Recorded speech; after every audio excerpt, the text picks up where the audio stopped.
जय हिंद प्यारे साथियों, कैसे हो आप सब? बिल्कुल मस्त होंगे। मैं doctor Ajay Sharma, writer and educator, आपके अपने इस यूट्यूब चैनल पर आप सभी का बहुत बहुत स्वागत करता हूं। प्यारे साथियों, आज मैं डिस्कस करने वाला हूं यहाँ पर एक बहुत ही महत्वपूर्ण टॉपिक पर, और वो टॉपिक जुड़ा हुआ है BA LLB या फिर LLB के कोर्स से। यदि आपने अभी 12th पास किया है और आप कंफ्यूज हो रहे हो कि अब हमें आगे क्या करना चाहिए, तो इस वीडियो को एक बार आप जरूर देखना, बिल्कुल भी स्किप मत करना। और ये वीडियो यदि आपको अच्छा लगे तो जरूर अपने दोस्तों के साथ शेयर करना, और हाँ, चैनल को जरूर सब्सक्राइब करना। तो प्यारे साथियों, आज हम इस वीडियो में बात करने वाले हैं LLB के बारे में। LLB क्या होता है, BA LLB क्या होता है, BSc LLB क्या होता है, BCom LLB क्या होता है, इन सभी के बारे में यहाँ पर डिस्कस करने वाले हैं। सबसे महत्वपूर्ण बात प्यारे साथियों, देखो, LLB का कोर्स करने के बाद में आप किसी भी हाल में बेरोजगार नहीं रहोगे। या तो आपको किसी प्राइवेट सेक्टर में प्राइवेट जॉब मिल जाएगी, या फिर आप गवर्नमेंट जॉब में लग जाओगे। तो सबसे महत्वपूर्ण बात प्यारे साथियों कि LLB करने के बाद आप किसी भी हाल में बेरोजगार नहीं रहोगे। आपके ऊपर बेरोजगारी का टैग नहीं रहेगा। आप या तो प्राइवेट या गवर्नमेंट जॉब 100% करोगे। तो ये एक सबसे महत्वपूर्ण और सबसे ज्यादा मोटिवेशन की बात है LLB से संबंधित। अब हम शुरुआत करते हैं इसके बारे में। देखो, LLB का फुल फॉर्म होता है बैचलर ऑफ लेजिस्लेटिव लॉ, जिसको हम बैचलर ऑफ लॉ भी बोल देते हैं। LLB है जो एक डिग्री कोर्स है, एक प्रोफेशनल कोर्स नहीं है। बल्कि अब जो ये LLB का कोर्स होता है प्यारे साथियों, दो तरीके से होता है। एक तो ग्रेजुएशन के साथ होता है, एक सिंगल LLB का होता है। जो सिंगल LLB का कोर्स होता है, ये ग्रेजुएशन के बाद में होता है। सपोज डेट आपने ग्रेजुएशन कर लिया, जैसे आपने BA कर लिया, BSc कर लिया, BCom कर लिया, BBA कर लिया, या कोई भी आपने ग्रेजुएशन का कोर्स कर लिया, और अब आपका मन कर रहा है कि अब हमें LLB करना चाहिए। तो ग्रेजुएशन के बाद में यदि आप LLB का कोर्स करते हो, तो आपका LLB का डिग्री कोर्स मात्र 3 साल का होने वाला है। दूसरा है प्यारे साथियों, आप ग्रेजुएशन के साथ भी LLB कर सकते हो। यदि आपने अभी ही 12th पास किया है और आप चाहते हो ग्रेजुएशन के साथ LLB करना, तो आप BA LLB कर सकते हो, जिसमें आपको BA और LLB की डिग्री दी जाएगी। आप BSc LLB कर सकते हो, जिसमें आपको BSc और LLB की डिग्री दी जाएगी। आप BCom LLB कर सकते हो, जिसमें आपको BCom और LLB की डिग्री दी जाएगी। आप BBA LLB कर सकते हो, जिसमें आपको BBA और LLB की डिग्री दी जाएगी। इसी तरीके से आप BCA LLB भी कर सकते हो, जिसमें आपको BCA और LLB की डिग्री दी जाएगी। तो इस तरीके से आप ग्रेजुएशन प्लस LLB ये कोर्स भी कर सकते हो, और इस कोर्स का टाइम ड्यूरेशन रहता है प्यारे साथियों 5 साल का।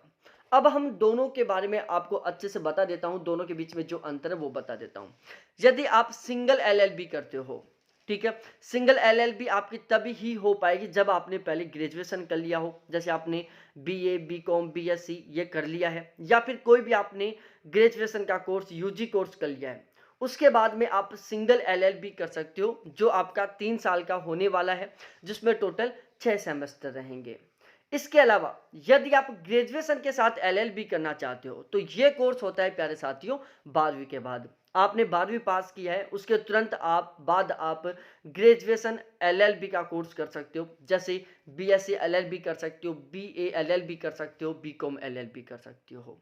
ठीक है, तो ये सारे होते हैं प्यारे साथियों 12th के तुरंत बाद। जो ग्रेजुएशन LLB होती है, ये कुल 5 साल की होती है। इसमें टोटल 10 सेमेस्टर होते हैं। तो ये था अंतर सिंगल LLB और ग्रेजुएशन LLB के बीच में। सिंगल LLB का कोर्स आप ग्रेजुएशन के बाद कर सकते हो, ग्रेजुएशन LLB का कोर्स आप 12th के बाद कर सकते हो। यदि आप ग्रेजुएशन LLB का कोर्स करते हो तो वो कुल 5 साल का होगा। यदि आप सिंगल LLB का कोर्स करते हो ग्रेजुएशन के बाद, तो वो 3 साल का होगा।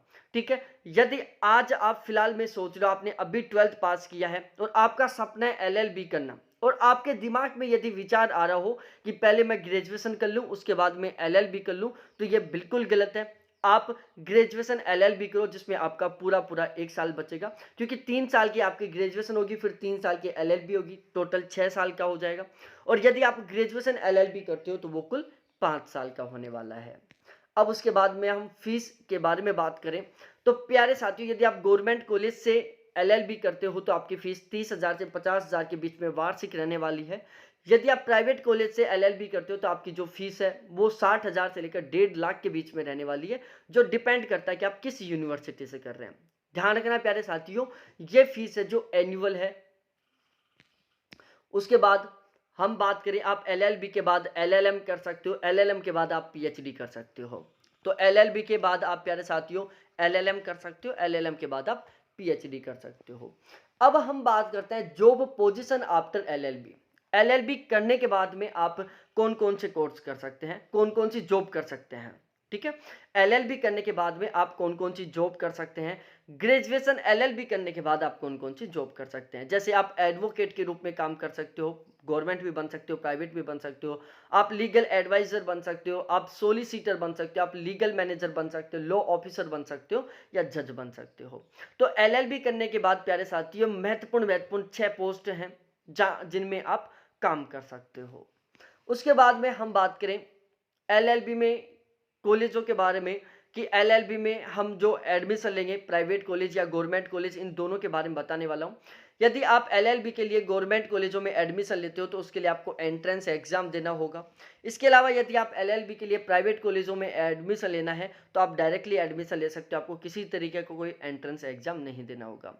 एलएलबी के लिए गवर्नमेंट कॉलेजों में एडमिशन लेने के लिए प्यारे साथियों आपको क्लैट का एक बहुत ही महत्वपूर्ण एग्जाम होता है, वो एग्जाम देना होगा, जिससे आपको आपके रैंक के अकॉर्डिंग गवर्नमेंट कॉलेज मिल जाएगी। इसके अलावा हर स्टेट अलग अलग से भी, हर यूनिवर्सिटी अपनी अलग अलग तरीके से भी एलएलबी के लिए एंट्रेंस एग्जाम कंडक्ट करवाता है। जैसे DU LLB एंट्रेंस है, BHU under graduate entrance exam है, MH CET है, AILET है, LSAT है। तो ये कुछ ऐसे एंट्रेंस एग्जाम है जिनके थ्रू आप एलएलबी करने के लिए गवर्नमेंट कॉलेजों में एडमिशन ले सकते हैं। उसके बाद में हम बात करें प्यारे साथियों सैलरी के बारे में। एलएलबी करने के बाद में आपकी सैलरी कितनी रहने वाली है, तो इसमें प्यारे साथियों आपके सामने 2 ऑप्शन होते हैं, पहला प्राइवेट जॉब का, दूसरा गवर्नमेंट जॉब का। एलएलबी करने के बाद यदि आप प्राइवेट जॉब करते हो तो आपकी जो सैलरी है वो डिपेंड करती है आपके स्किल के ऊपर, लेकिन मिनिमम लगभग 50,000 के आसपास रहेगी। यदि आपको बहुत अच्छा खासा नॉलेज है, आप एक बहुत अच्छे एडवोकेट हैं, तो आपकी सैलरी बहुत ज़्यादा भी हो सकती है। यदि मैं दूसरी साइड बात करूँ गवर्नमेंट जॉब की, तो एलएलबी करने के बाद आप एडवोकेट भी बन सकते हो गवर्नमेंट, आप गवर्नमेंट जज भी बन सकते हो। और इनका मैं अलग से सैलरी स्लिप का वीडियो बनाऊंगा कि एक गवर्नमेंट वकील को कितनी सैलरी मिलती है, एक गवर्नमेंट जज को कितनी सैलरी मिलती है। बाकी प्यारे साथियों मैंने एक वीडियो बना रखा है कि गवर्नमेंट जज किस तरीके से बनते हैं। यदि आप वो वीडियो देखना चाहते हो तो इसी वीडियो के डिस्क्रिप्शन में उसका लिंक मिल जाएगा। और हाँ, अब भी यदि आपको एलएलबी को लेकर कोई डाउट हो, कोई कंफ्यूजन हो, तो आप कमेंट सेक्शन में कमेंट करके जरूर पूछ सकते हैं। बाकी बहुत बहुत धन्यवाद आपको देखने के लिए। थैंक्स बाय मेरे प्यारे साथियों, फिर मिलते हैं हम दूसरे वीडियो में।